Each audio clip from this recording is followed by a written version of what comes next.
Seven Thompson and the Art of Remembering, written and narrated by Grace Wethor.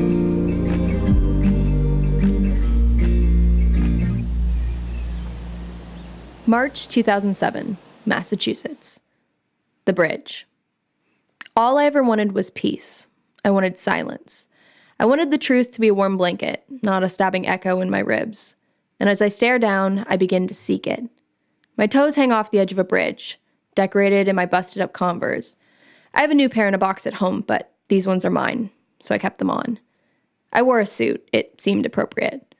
Mother Nature wouldn't like what I was doing right now. I'm assuming she can see me and hear my thoughts, so I've already let her down. I'm suddenly self-conscious about her presence. I want to join the moon in the sky, but unfortunately I was born human, and gravity applies to me in ways it doesn't to her. So the only other direction is down. Truth fills me, inch by inch, dripping through my veins. The sound of the violent water chops my thoughts into a stutter. The waves' almost black nature is slightly illuminated by a street lamp I cling to on my left, but not enough for me to see my fate clearly. As I take one hand off the pole, the sight of my own limbs startles me, and as my heart begins beating faster than my brain can think, I get everything I had ever wished for. Suddenly, it's silent. I jolt backward onto the street, hitting the concrete hard. Because just as what I thought would be peace was about to set in, it all went dark. Because truth wasn't silence in my head. It was loud, and it was rushing. So I dusted it, I rearranged, I cleaned. And just like that, every holiday, birthday, and friend crashed away like the waves below my feet. I was 17 when I lost my memories. I was 17 when I lost myself. 4 weeks later, Chapter 1. If you think galaxies are amazing, just wait until you hear about you. In your head, you have around the same number of neurons as there are stars in the Milky Way galaxy. And sometimes, neurons get mad. I sit at the kitchen table with my crinkled fact sheet in hand. The afternoon sun beams through the window, warming the right side of my body. I've memorized everything on the fact sheet I was handed the day I woke up in the hospital.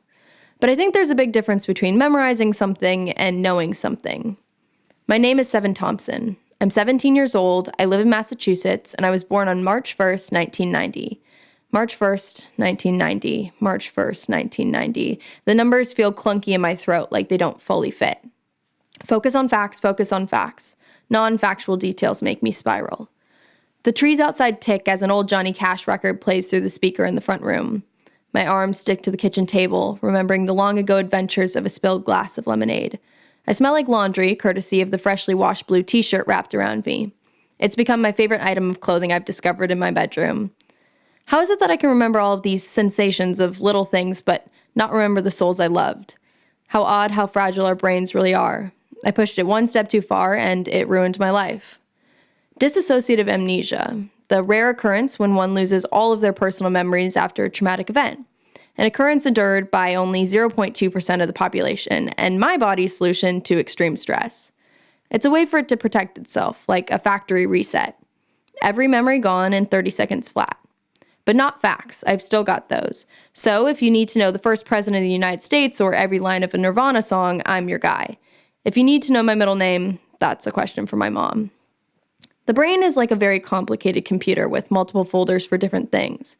Facts and personal memories are separated. And I had just hit delete on arguably the most important one and emptied the trash bin without double checking. I remember videos but not watching them. I remember plots of books but not reading them. I remember words to songs but not listening to them. I've been told it happened once before when I was 9. The doctor said it will take time to find myself again. I've been told to try to find my voice and find the rhythm of my language. Read books I was told I liked and essays I was told I'd written. Review videos of myself speaking, find the cadence and pattern that made me me. So far, absolutely nothing has triggered any sort of gold star miracle I was promised. I've been told that remembering is an art. It can't be forced, but it can be guided. I must not get too stressed or start thinking about the absolute shit show that is occurring in my brain. The more I think, the more it hurts. It's a never-ending cycle of nothingness. 4 weeks of fact sheets and ceiling fans. The only thing that kept me going was her. I almost thought I had hallucinated her for a couple of days until I discovered a photo of her in my room, which confirmed her existence. I plunged myself into one of the few dozen memories I've made for the new me. She visited the hospital on day 4. Her golden hair and freckles danced under the awful fluorescent lights. But she's the type who would look good under any light in the universe. She was weaved together from a carefully picked thread. God was bored the day he made her and had too much time on his hands. And before I knew how to react, her oversized cable knit sweater was wrapped around me, holding me tight. I could tell she had been briefed. She was gentle and didn't ask questions. I didn't ask either, but she answered without a prompt. "These are your friends." She points at a photograph as she flips through a dusty yearbook. "That's Ethan, and that's Kaizen." Ethan's dad is the district attorney, and Kaizen was adopted by a family that owns a fancy restaurant on Main Street when he was 7. His mom was their housekeeper before she got sick. And then there's me. She turns to me and shakes my hand. "Hi, I'm Lucy."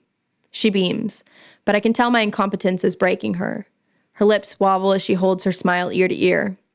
Right as her eyes look like they're about to spill over, I grab her hand and shake, giving her a moment to look away quickly after. My daydream is broken by the creaking of the kitchen floor.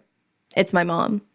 I don't recognize her face, but out of all the faces I currently don't recognize, hers is the most recognizable from the times I've seen it. According to the fact sheet, mixed with Lucy's dissertation, I grew up in New York City. My parents met at a record store on the Lower East Side, where they bonded over track 7 of a Bob Dylan album, hence my name.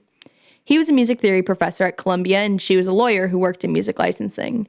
I grew up in the city until I was 5 when my dad sold his book and we moved north. I like orange soda, hot blueberry pancakes, and Lucy T. Benson. March 1st, Lucy and orange soda. Apparently, I go to school like most 17-year-olds. I haven't been there yet, but my mom drove by on the way home from the hospital. It's a public school, but the type where the only houses in the district are in the high 6 figures. So if someone decided to add a fancy name of a saint to the plaque outside and paste plaid uniforms on us, not much would change. I stand from the sticky table and make my way upstairs. My mom has been giving me lots of alone time to discover my space. That's what the doctors call it. I lay on my bed staring at the ceiling. My head felt too light without memories in it the past month, so I began filling it with music. My headphones inject matter directly into my brainstem. The bit of weight makes me feel better. It makes me feel like I'm not going to float away. The bass drips down my throat and into my chest. There are 3 clocks on my wall, all perfectly synchronized. On the second day home, I discovered the drawer. There were dozens of broken watches and gear parts inside. There's a photo of her on my wall. My nails are covered in chipped black polish, and there's a red stain next to my door. The walls are blue. My sheets are blue. My name is 7. It's silent here. 7 Thompson and the Art of Remembering. Written and narrated by Grace Ash Wethor. Produced by Gray Entertainment. Sound engineered and mixed by Jack Gray.